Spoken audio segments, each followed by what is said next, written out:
Welcome to the Salty Spittoon. How tough are you? How tough am I? Wow. Got any more tattoos? That won't be necessary. Go ahead. Thanks. See you inside, SpongeBob. Hey yo, how's it going everyone? Entropy here today with another video. Huge buffs coming to units from the past. It really is a blast from the past. So I guess without further ado, let's talk about it.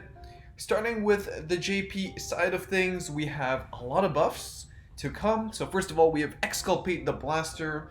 As you saw from the intro, I think it's quite spicy.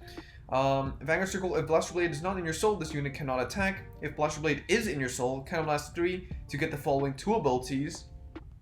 First of all, this unit battles all of your opponent's units in one attack, and here is the buff. Vanguard Circle, at the end of the battle, this unit attacked, ride Blaster Blade from your soul, draw a card, and put all of the cards in your soul into your drop zone. And lastly, of course, in your hand, if your Vanguard's a Grade 3 Blaster, this card can be normal called. This buff might not seem like a lot, but it means that you can actually multi-attack with Royal Paladins now. The Blaster Blade that you used to Superior Ride from the Soul used to be Rode in Rest. And riding in stand means you get an extra attack, you get an extra drive check, and that's quite nice. That's quite nice. In addition, you also get an extra draw, so it compensates quite nicely. Next up, we have Wingle Brave, which has been changed quite a few times. This time it got unnerfed, I guess. It's still nerfed, but unnerfed. Now its skill is Wingle Brave. Rigor Circle, when the attack by a blaster unit, this unit boosted hits. Counterblast 1, put this into your soul and add a blaster from your deck to your hand.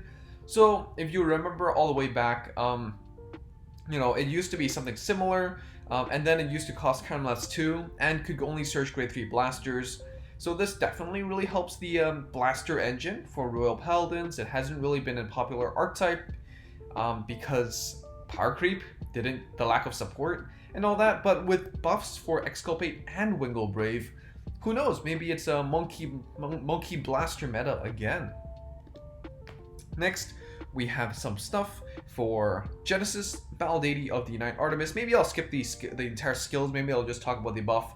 But this unit used to say Persona Blast, discard a Battle Deity of the Unite Artemis from your hand to look at the top 5 and add 1 card to your hand and put the rest to the bottom. Now it says 2. So plus 2 is always better than plus 1. So that's quite nice. Next, Magatsu Storm used to say when this unit attacks, Persona Blast, Counterblast 1, and call a Magatsu from your hand. Now it's Counterblast less. You don't need to pay for the cost anymore. That means you're much more flexible using the Limit Break 4 skill to call 2 Magatsu Storms out. You can use more of your other Counterblast skills that Murakumo might need. So it's quite nice. It's quite nice.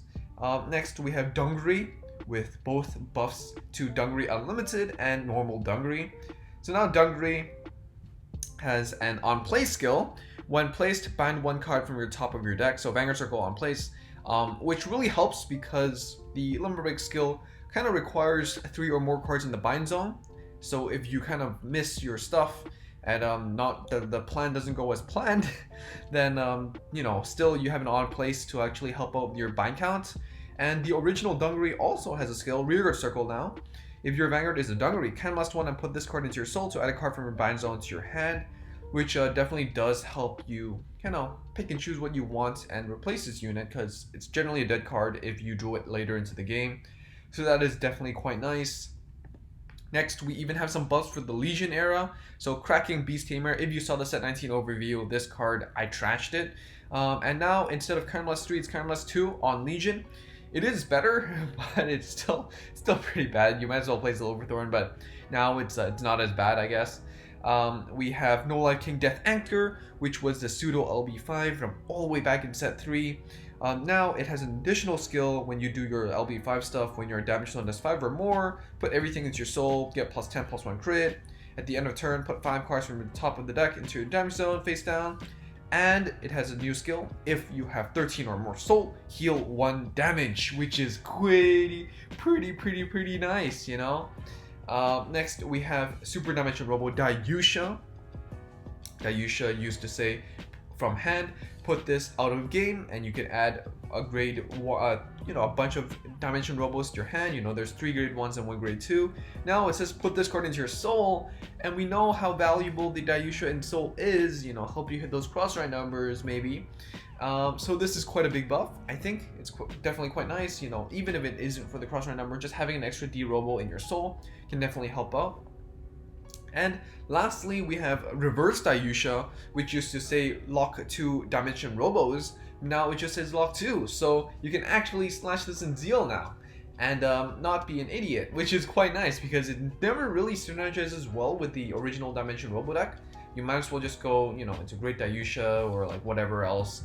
So reverse Dayusha actually could see some play, which is quite fantastic really. I quite like the design, and it was a shame that it just didn't really work in the game.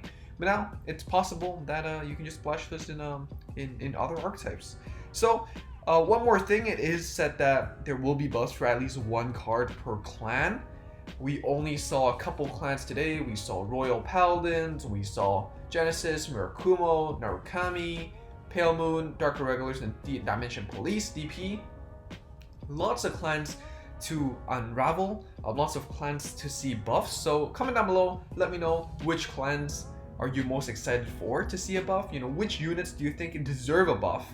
Or maybe you're just biased and you think your favorite unit deserves the buff. So let me know down below, and of course tell me how you'd buff it. Next up we have the Championship 2021 Summer. So this is the clan distribution for day 1. As you can see, Kagero and Narukami are dominating at 26% and 24% respectively. Adds up to almost 50% of the competition. It is 50%, I guess. And also we have Bermuda, Shadows, Link Joker, Royal Paladin, and Gold Paladin right around the corner.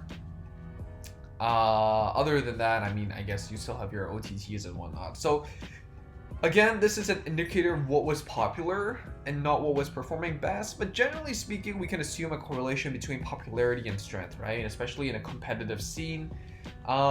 What is valuable to know is that Set 21 gave support to a lot of the clans above. It gave support to Kagero, Narukami, Link Joker, and Royal Paladin and Golds. But some stuff that didn't get Set 21 support, like Shadows and Bermuda, they're still performing quite well. So, if you're investing in Bermuda or Shadows, quite nice. Could carry you through the rest of the era. But if you want to be playing at the top of your game, maybe consider investing in Kagero and Narukami moving forward.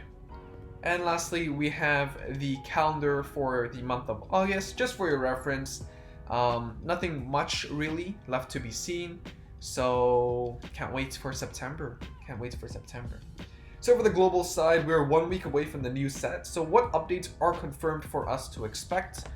Well, the trial decks in the shop right now are going to leave soon, and as I mentioned in the Set 19 overview, this actually aligns with the JP schedule, as JP had the 1.5 year anniversary and the introduction for super decks when Set 19 came around.